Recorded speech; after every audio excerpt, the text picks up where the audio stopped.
মাগবীরের জামাত শেষে মুসল্লিরা যে যার বাড়ির পথে পা বাড়িয়েছেন। এমন সময় মসজিদের বড় ইমাম সাহেবের কাছে ছুটে এলো কয়েকজন মধ্যবয়স্ক মানুষ। মানুষটি মূলত কল্যাণপুর গ্রামের মাতব্বর করিম মোল্লার সহচর গফুর মিয়া। আসসালামু আলাইকুম ইমাম সাহেব, আপনাকে এখনই মাতব্বর বাড়িতে যাওয়া লাগবো। মাতব্বরের মায়া গলায় ফাঁস দিছে। কথাটা শোনা মাত্রই মনের ভেতর একটা ধাক্কা লাগলো ইমাম মনসুর আলীর। এইটুকু একটা মেয়ের কি এমন দুঃখ যে নিজেকে এমনভাবে শেষ করে দেবে, সেটাই যেন মাথায় আসছে না তার। ইন্না লিল্লাহি ওয়া ইন্না ইলাইহি রাজিউন। ইয়া আল্লাহ, কি বলো গফুর, কখন ঘটলো এসব? এই তো একটু আগেই খবর আইছে হুজুর, লাশ এখনো দোলনার রডের লগে ঝুলে আছে। আপনি না গেলে কেউ লাশ নামাতেও সাহস পাইতেছে না।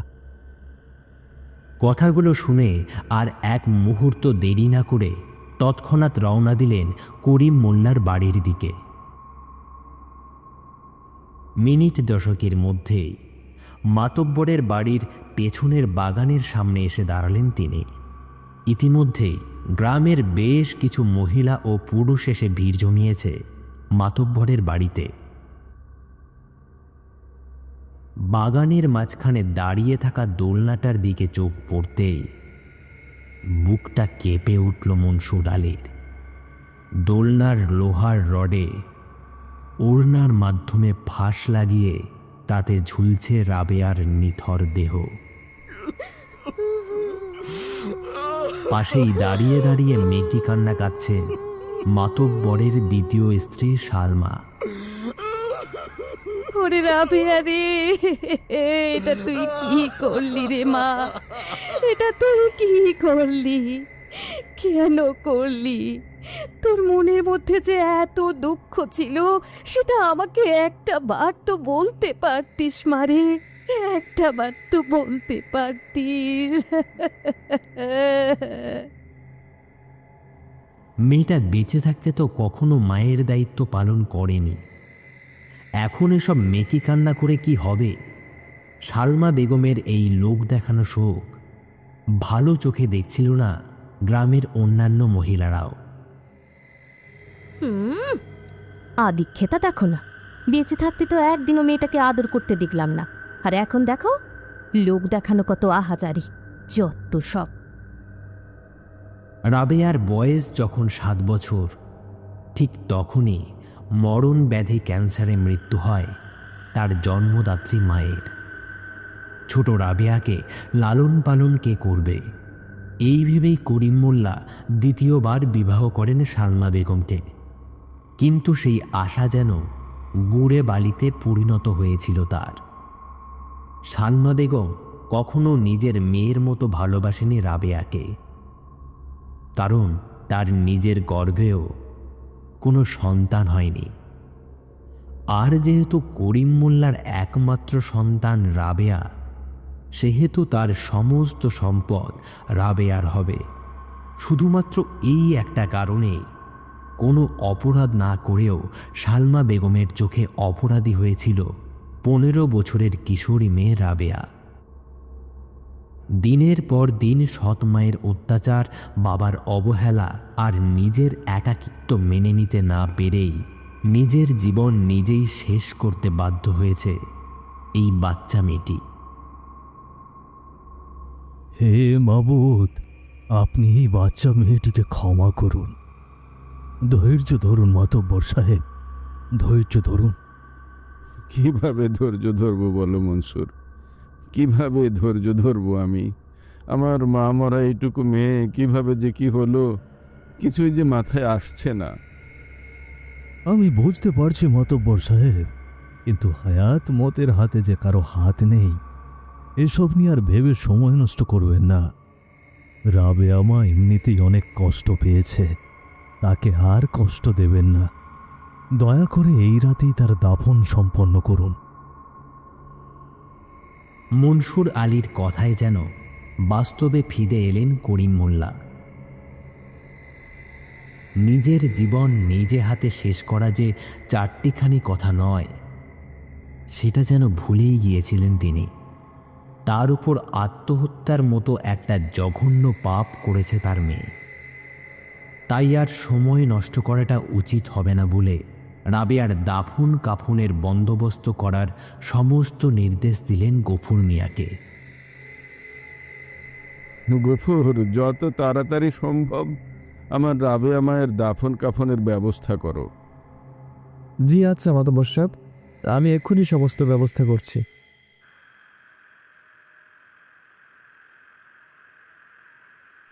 রাত আনুমানিক 9টা নাগাদ রাবেয়ার দাফন সম্পন্ন করে বাড়ির বারান্দায় এসে বসলেন করিম মোল্লা। চারপাশে ঘুটঘুটে অন্ধকার, কেবল সামনের বাগানে রাখা দোলনাটায় একটা ছোট্ট বাতি জ্বলছে। যে দোলনায় রাবেয়ার লাশ ঝুলেছিল ঘণ্টা 3 আগেও। বারান্দায় বসে বারবার সেই দোলনাটার দিকে তাকিয়ে আছেন করিম মোল্লা। সেদিকে তাকিয়ে যেন বুকের ভেতরটা ফাঁকা হয়ে যাচ্ছে তার।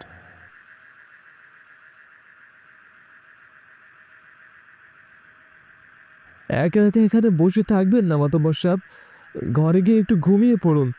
না ঘুমোলে যে রাবেয়া বাবরের কথা ভেবে ভেবে অসুস্থ হয়ে পড়বেন। কথাটা কানে যেতেই ধীরে ধীরে মাথা তুলে সামনের দিকে তাকালেন করিম মোল্লা। তার জীবন দশায় যে এত বড় একটা শোক তাকে বয়ে বেড়াতে হবে, সেটা হয়তো কখনোই কল্পনা করেনি তিনি। কেন এমন হলো বলো তো গফুর? আমার মেয়েটা কেন এই কাজ করলো? তবে কি আমার ভালোবাসায় অনেক ঘাটতি ছিল? করিম মোল্লার কথা শুনে মৃদুভাবে হেসে উঠল গফুর মিয়া। এইরকম একটা কঠিন সময়েও গফুর মিয়ার মুখে এমন অদ্ভুত হাসি দেখে হতভম্ব হয়ে গেল করিম মোল্লা। তুমি হাসছো গফুর? তাছাড়া আর কি বলবো বলুন? আপনি বলছেন ভালোবাসায় ঘাটতি ছিল কিনা, আর আমি বলবো আপনারা আপনারা কেউই কখনো রাবেয়া আমাকে ভালোই বাসেননি। এসব তুমি কি বলছো গফুর? আজ সকাল থেকে সন্ধ্যা পর্যন্ত কি কি হয়েছে এই রাবেয়া মায়ের সাথে, কি কি করেছেন একটু ভেবে দেখবেন। আমি আর কিছু বলতে চাইছি না।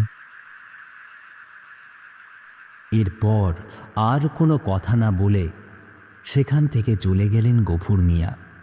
গফুর মিয়া এই বাড়ির বিশ্বস্ত একজন কেয়ারটেকার। ছোট থেকে এই পর্যন্ত রাবেয়ার দেখভাল থেকে শুরু করে খাওয়া দাওয়া পড়াশোনা সবটাই দেখাশোনা করেছে এই গফুর। রাত আনুমানিক 10:30। ঘুটঘুটে অন্ধকারের মাঝে এখনো বারান্দায় বসে আছেন করিম মোল্লা। সারাদিনের ঘটে যাওয়া ছোট্ট ছোট্ট ঘটনাগুলো চোখের সামনে ভেসে উঠছে, আর অপরাধ বোধে নিঃশেষ হয়ে যাচ্ছেন তিনি।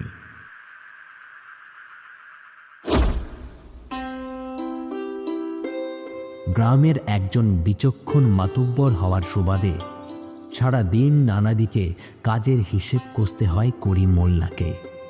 ফজরের নামাজ শেষে পুরো গ্রামে একবার চক্কর দিয়ে এসে এক গাড়ি হিসেবের কাগজ নিয়ে বারান্দায় বসেছেন তিনি। এদিকে প্রায় মিনিট 10 হলো তার সামনে যে ঠাঁই দাঁড়িয়ে আছে রাবেয়া, সেটা যেন ভ্রুক্ষেপই করছেন না তিনি। কাজে এতটাই মগ্ন হয়েছেন যে রাবেয়ার পরপর কয়েকবার আব্বা আব্বা ডাক কানে গিয়েও পৌঁছল না তার। আব্বা, ও আব্বা, আমার কথাটা একটু শুনবেন? বেশ জোরে চিৎকার করায় এবার রাবেয়ার কথাটা কানে গিয়ে পৌঁছালো করিম মোল্লার। হ্যাঁ, তুমি কি আমাকে কিছু বলছো? সেই কখন থেকে ডাকছি, আপনি তো আমার কথা শুনছেনই না। যাই হোক, আপনাকে আমার কিছু কথা বলার ছিল। অনেকদিন ধরে আপনাকে বলবো ভাবছি, কিন্তু আপনি তো আমাকে সময় দিচ্ছেন না। আমি এখন ভীষণ ব্যস্ত মা, একটা বিশেষ হিসেবে বসেছি, একটু ভুলচুক হলেই অনেকটা লস হয়ে যাবে। তুমি যা বলার তোমার মাকে গিয়ে বলো। বুকের ভেতর জমে থাকা হাজারটা না বলা কথা যেন গলায় আটকে গেল রাবেয়ার। বাবাকে আর কিছু না বলে এক বুক অভিমান নিয়ে ধীরে ধীরে বারান্দা থেকে নেমে বাগানের দিকে হাঁটতে লাগলো সে। দোলনায় বসেই দোলনার মোটা দড়িটা দুই হাতে শক্ত করে ধরে চুপচাপ দুলতে লাগলো রাবেয়া।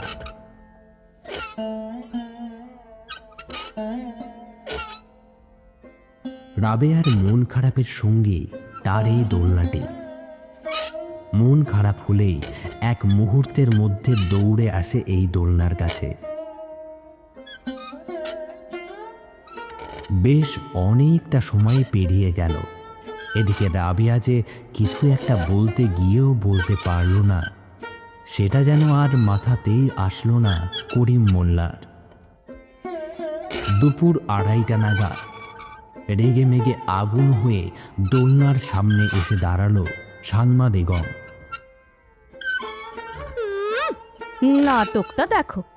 তা হ্যাঁ রে নবাবজাদি, সারাদিন কেবল এই দোলনায় দোল খেলেই হবে? হ্যাঁ, বলি কাজকর্ম কিছু করতে হবে না? বলি কি এই সারাদিন যে এই গোগ্রাসে গিলছো, সেগুলো আসে কোত্থেকে শুনি? হ্যাঁ,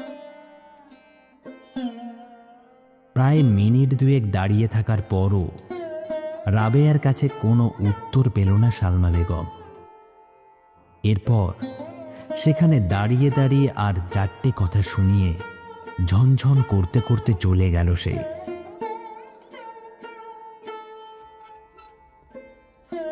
তারপর পেরিয়ে গিয়েছে আরও কিছুটা সময়। এর মাঝে রাবেয়ার কাছে গফুর মিয়া এসেছিল বেশ কয়েকবার। বুঝিয়ে সুঝিয়ে রাবেয়ার মুখে কোনো খাবার তুলতে পারেনি সে। 16টা বছর ধরে একাকিত্ব আর অবহেলায় বেড়ে উঠতে উঠতে যেন ক্লান্ত হয়ে পড়েছে মা হারা ছোট্ট মেয়ে রাবেয়া।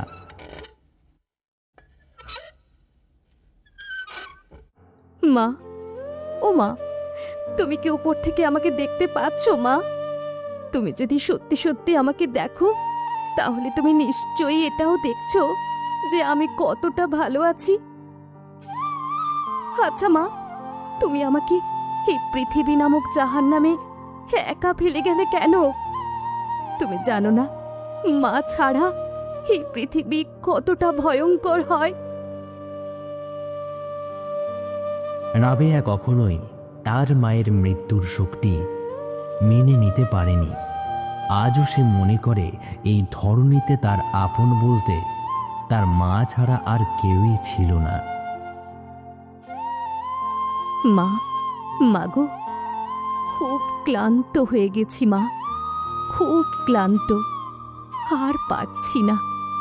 এবার যে তোমার কাছে যাবার সময় হয়ে এসেছে মা।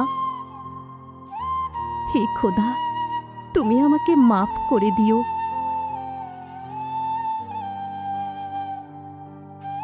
এই ছিল রাবেয়ার শেষ কাহিনী, এক অভাগী মেয়ের বেদনা। রাবেয়ার সেই ঘটনার পর কেটে গিয়েছে বেশ কয়েকটা দিন। আর এ কদিনে গ্রামের অবস্থা শোকাবহ থাকলেও ধীরে ধীরে নিজস্ব কর্মজীবনে ফিরতে শুরু করেছে গ্রামবাসী। রাত তখন 8:30। এমন সময় বড় কবরস্থানের পাশ দিয়ে হেঁটে আসছে রহিম মিয়া।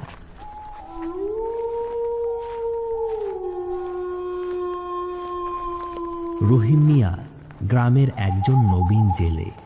সারা দিন ক্ষেত খামারের কাজ করে আর রাতের বেলা অল্প কিছু মাছ ধরে জীবিকা নির্বাহ করে সে। মাতব্বরের মেয়ে গলায় ফাঁস দিয়ে মারা যাওয়ার পর থেকে কবরস্থানের আশেপাশে দিয়ে যেতেও ভয় করে। এই খোদা রক্ষা করো। রহিম যখন সেই কবরস্থানের সামনে এসে পৌঁছালো, এমন সময় ঘটল ভয়ঙ্কর এক ঘটনা। রহিম হঠাৎ লক্ষ্য করল রাবেয়ার কবরের ঠিক পাশের বড় গাছটার মোটা ডালে ঝুলছে রাবেয়ার সেই দোলনাটা।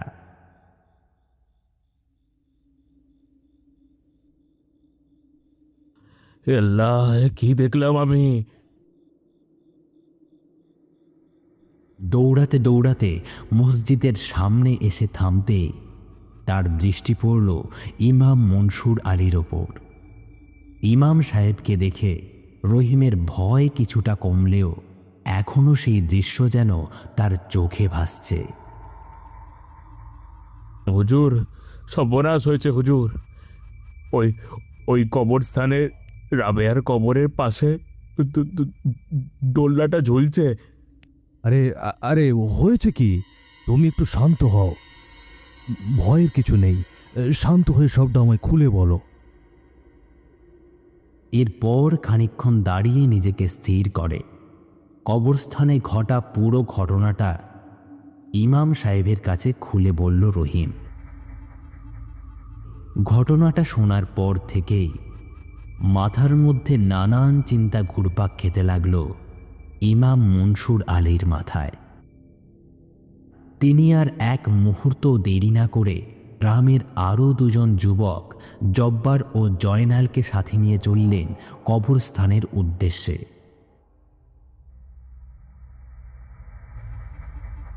রহিম, তুমি ঠিকই বলেছ, কিন্তু এটি তো কোনো সাধারণ ঘটনা হতে পারে না। এই দোলনাটা কি করে এই গাছে এলো? বিষয়টা মাতব্বর সাহেবকে জলদি জলদি জানাতে হবে। কথায় আছে, খারাপ সংবাদ নাকি বাতাসের আগে দৌড়ায়। ঠিক তেমনি রহিমের এই ঘটনাটা আর চাপা রইল না কারো কাছে, ধীরে ধীরে ছড়িয়ে পড়ল পুরো গ্রামে। ঘটনাটা গ্রামের মাতব্বর করিম মোল্লার কানে পৌঁছালে উৎকণ্ঠায় অস্থির হয়ে পড়লেন তিনি। সেদিন গ্রামবাসীরা দোলনাটিকে কবরস্থানের ওপর ডাল থেকে নামিয়ে ফেলল। গ্রামবাসীর নিরাপত্তা এবং তার মেয়ের কবর অক্ষত থাকার লক্ষ্যে কবরস্থানে পাহারা বসানোর নির্দেশ দিলেন মাতব্বর করিম মোল্লা। 4 দিন পর গ্রামের দুজন সাহসী পুরুষ জব্বার আর জয়নাল কবরস্থানে এসেছে কবরস্থানটি পাহারা দেবার উদ্দেশ্যে। হ্যাঁ রে ভাই, তোর কি মনে হয় গ্রামের মধ্যে যে রটনা রটেছে সেটা সত্যি? আমার তো মনে হয় না সত্যি। সত্যি হলে 4 দিন ধরে যে আমরা পাহারা দিচ্ছি, আমাদের চোখে কি তেমন কিছুই পড়তো না? সত্যি মিথ্যা দিয়ে আমাদের কি ভাই? আমাদের কাজ পাহারা দেওয়া, আমরা পাহারা দেব। অনেকক্ষণ থেকেই বসে আছি, আমরা বরং পুরো কবরস্থানটা একবার ঘুরে আসি, কি বলিস? পুরো কবরস্থানটি এক নজর চক্কর দেবার উদ্দেশ্যে তারা দুজন এদিক ওদিক হাঁটছিল। কিন্তু এমন সময় তাদের চোখে যা পড়ল তা দেখার জন্য যেন এক মুহূর্ত প্রস্তুত ছিল না তারা। বেশ কয়েকটি কবরের ওপর পড়ে আছে মৃত মানুষের কিছু হাড়গোড়। তা দেখে যেন মনে হচ্ছে হাড়গুলো থেকে মাংস ছিঁড়ে ছিঁড়ে খাওয়া হয়েছে।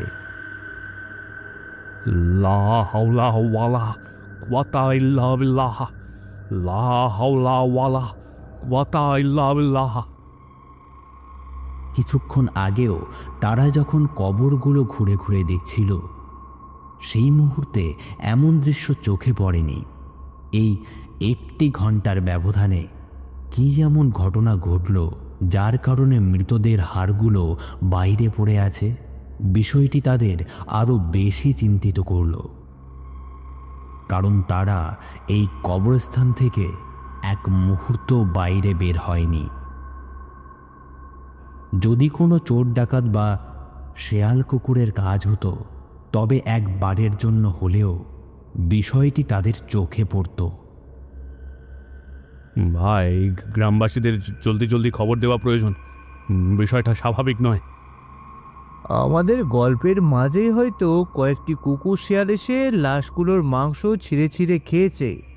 এই মুহূর্তে যদি গ্রামবাসীদের খবরটি দেওয়া হয় তাহলে সব দোষ আমাদের দুজনের ঘাড়ে এসে পড়বে। বরং তুই এক কাজ কর, চালার নিচে শাবল আছে, সেটি নিয়ে আয়। দুজন মিলে হাড়গুলো আবার কবরে পুঁতে দিই। জব্বার চালার নিচে থাকা সাপুলটিকে নিতে যাবে, কিন্তু এমন সময় সে কিছুটা পেছনে এসে দেখল রাবেয়ার কবরের পাশে থাকা বড় গাছটির ডালে আবারও ঝুলছে রাবেয়ার সেই প্রিয় দোলনাটি। কিন্তু এবার সেই দোলনাটি একা ঝুলছে না, দোলনাটিতে বসে আছে মৃত রাবেয়া। চুলগুলো এলোমেলো, পরনে ধূসর কালো পোশাক। ও ও জয়নাল ভাই, বাঁচাও! জব্বারের হাঁক শুনে জয়নাল পেছনে তাকিয়ে দেখল রোবেয়ার সেই দোলনাটি ক্যাচ ক্যাচ শব্দ করে দুলছে, আর সেখানে বসে অট্টহাসিতে মেতে উঠেছে রাবেয়া। লাউ লাউ ওয়ালা কুয়াতা ইল্লা বিল্লাহ। কিন্তু এটা কি করে সম্ভব? হ্যাঁ, জব্বর পালা পালা, হে কোনো মানুষ নয় রে, এক্ষুনি পালা এখান থেকে। আর এক মুহূর্ত দেরি না করে সামনের দিকে দৌড়াতে লাগলো জয়নাল আর জব্বার। কিন্তু সেই মুহূর্তে জব্বার অনুভব করল কে যেন তার পা শক্ত করে চেপে ধরেছে।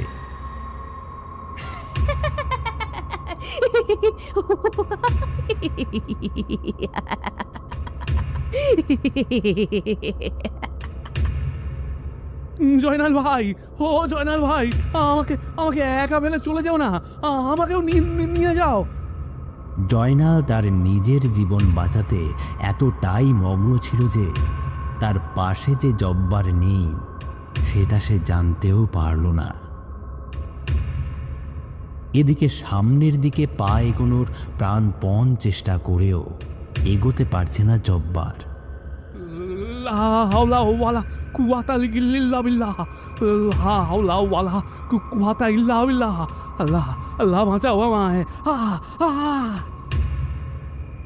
জব্বারের কাকতি মিনতি যেন রাবেয়ার আত্মার কানে গিয়ে পৌঁছালো না, উল্টে রাবেয়ার অতৃপ্ত আত্মাটি জব্বারকে চেপে ধরে ঘাড়ে একটি কামড় বসিয়ে দিল।